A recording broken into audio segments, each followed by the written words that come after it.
सन 624 ईस्वी, रमजान का महीना, एक दिन जो तारीख का रुख बदलने वाला था। ये ईमान और कुफ्र के दरमियान पहला बड़ा मार्का बनने वाला था। एक तरफ कुरैश की ताकत और दूसरी तरफ सिर्फ 313 अहले ईमान, न वसाइल न सामान, मगर ईमान पहाड़ों से मजबूत। ये अदल का मुकाबला जुल्म से था, ईमान का कुफ्र से। रसूल अल्लाह सल्लल्लाहु अलैहि वसल्लम मदीना में इस्लामी रियासत की बुनियाद रख रहे थे। इसी दौरान एक खबर आई। मक्का का एक बहुत बड़ा तिजारती काफिला, अबू सुफियान की क़यादत में 1000 ऊंटों पर लदा हुआ खजाना। ये दौलत मुसलमानों के खिलाफ जंग की तैयारी के लिए इस्तेमाल होनी थी। वही माल जो हिजरत के वक्त मुसलमानों से छीन लिया गया था। कुरैश ने न रहम दिखाया न इंसाफ। अब इस जुल्म को रोकना जरूरी था। रसूल अल्लाह सल्लल्लाहु अलैहि वसल्लम ने काफिले की निगरानी का हुक्म दिया। फरमाया, जिसके पास सवारी है वो हमारे साथ निकले।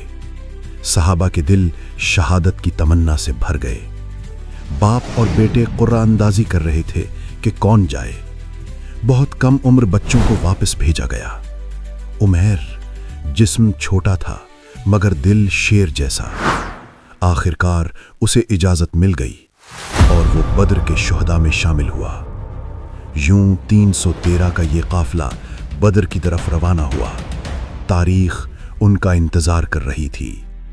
मुसलमानों ने बद्र की तरफ कदम बढ़ाए, दिल में सिर्फ ईमान और यकीन। रसूल सल्लल्लाहु अलैहि वसल्लम ने फरमाया, तुम मुझसे ज्यादा ताकतवर नहीं, मैं भी चलकर सवाब चाहता हूँ। सहाबा के पांव नंगे पर ईमान के कदम मजबूत। दुआएं निकली, या अल्लाह इन छोटे सिपाहियों को सहारा दे।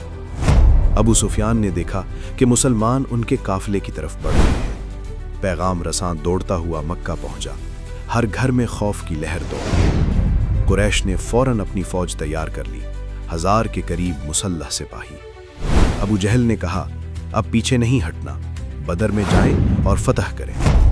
नबी सल्लल्लाहु अलैहि वसल्लम ने सहाबा को जमा किया और सूरत हाल पर गौर फरमाया।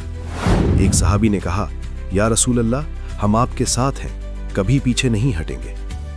अंसार ने भी अहद किया, हम ईमान के साथ हमेशा आपके साथ रहेंगे। नबी सल्लल्लाहु अलैहि वसल्लम के चेहरे का इज़्तिराब खत्म हो गया। फतह की खुशखबरी करीब थी। सिपाह को तरतीब दी गई, तैयारियां मुकम्मल, हर लम्हा फैसले का था। सहाबी ने मशवरा दिया, चलो पानी के बेहतरीन कुएं का इंतखाब करें। यकीनन ये मुशावरत बेहतरीन थी और नबी सल्लल्लाहु अलैहि वसल्लम ने मंजूर फरमाई। रात आ गई, सब सो गए सिवाय नबी सल्लल्लाहु अलैहि वसल्लम के, जो दुआ में मशगूल थे। या अल्लाह, अगर ये छोटा ग्रोह हारा तो कोई बाकी नहीं रहेगा जो आपकी इबादत करे। सुबह हुई, जंग के लम्हे करीब। मुसलमान तैयार थे, ईमान साथ था। कुरैश की फौज बदर पहुंच गई। उन्हें जल्द फतह की तवक्को थी, लेकिन ईमान की ताकत अदद और हथियारों से कहीं ज्यादा थी। अब दोनों लश्कर एक दूसरे के सामने खड़े थे। बदर का मैदान तैयार था। मुबारजा का आगाज हुआ।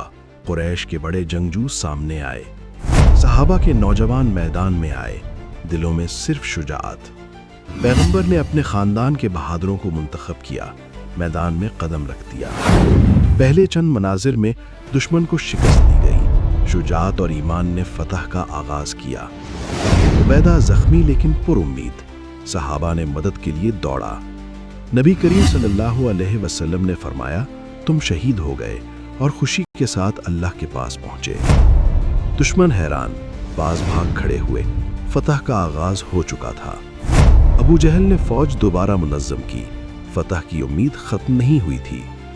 नबी करीम सल्लल्लाहु अलैहि वसल्लम महाज पर मौजूद सहाबा को हौसला दे रहे थे।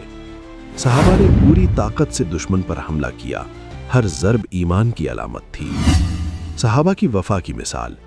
कुछ दुश्मन महफूज थे, कोई नहीं मार सकता था, लेकिन अबू बख्तरी ने एहसान को रद्द किया और मुकाबला शुरू कर दिया। रसूल करीम सल्लल्लाहु अलैहि वसल्लम ने मिट्टी का एक थोड़ा सा हिस्सा दुश्मन की तरफ फेंका और अल्लाह की मदद नाजिल हुई। दुश्मन अंधेरे में डूब गया। डर और खौफ उनके दिलों में बसा। اللہ نے فرشتوں کے ذریعے مسلمانوں کی مدد کی، یہ غیب کی طاقت تھی۔ دو نوجوان انصار ابو جہل کو تلاش کر رہے تھے، نے ضرب لگائی اور دشمن کی طاقت کمزور ہوئی۔ ابو جہل زمین پر گرا، اب فتح قریب تھی۔ صحابہ کی حوصلہ افزائی اور ایمان کی طاقت دشمن پر غالب آ گئی۔ اللہ نے فرشتوں کے ذریعے مسلمانوں کی مدد کی، فتح یقینی تھی۔ ابو جہل خوف میں بھاگ رہا تھا، ہر طرف مسلمانوں کی قوت محسوس ہو رہی تھی۔ دو نوجوان انصار اپنے دشمن کی زندگی کا حساب لینے کے لیے دوڑ رہے تھے۔ معاذ کی ضرب نے ابو جہل کی طاقت بالکل ختم کر دی۔ ابو جہل زمین پر گر گیا، اب مسلمانوں کی فتح قریب تھی۔ عبداللہ بن مسعود نے ابو جہل کو آخری ضرب دی۔ ہر دشمن نبی صلی اللہ علیہ وسلم کی پیش گوئی کے مطابق گرا۔ صحابہ کے ایمان نے طاقتور دشمن کو شکست دی۔ عمر نے کہا، نبی صلی اللہ علیہ وسلم نے ہر ایک کی گرنے کی جگہ پہلے سے بتا دی تھی۔ دشمن بھاگ کھڑا ہوا، فتح کا لمحہ حقیقت میں بدل گیا۔ یہ فتح صرف طاقت سے نہیں بلکہ ایمان کی قوت سے حاصل ہوئی۔ نبی صلی اللہ علیہ وسلم نے فرمایا، اللہ کی مدد ہمیشہ حق کے ساتھ ہے۔ صحابہ نے زخمیوں کی مدد کی، رحمت اور اخلاق کی مثال قائم کی۔ بدر کے میدان میں تاریخ ایک عظیم فتح دیکھ رہی تھی۔ طاقتور دشمن زمین پر، اب صرف اللہ کی نصرت باقی تھی۔ صحابہ نے دیکھا کہ ایمان سے بڑا کوئی ہتھیار نہیں۔ نبی صلی اللہ علیہ وسلم نے اپنے صحابہ کو دیکھا، خوشی اور سکون چہرے پر ظاہر۔ دن کا اختتام ہوا، لیکن ایمان کی کہانی ابھی جاری تھی۔ شہداء کی یاد میں دعائیں بلند ہوئیں، دل مضبوط ہوئے۔ بدر کی فتح نے ثابت کر دیا، ایمان اور اللہ کی نصرت سے سب ممکن ہے۔ آپ دیکھ رہے ہیں ریالٹی آف اسلام چینل۔ مزید ویڈیوز کے لیے چینل کو سبسکرائب کریں، اپنی رائے اور دعاؤں سے ہمیں سپورٹ کریں۔ مستقبل کا علم صرف اللہ کے پاس ہے اور وہی بہتر جانتا ہے۔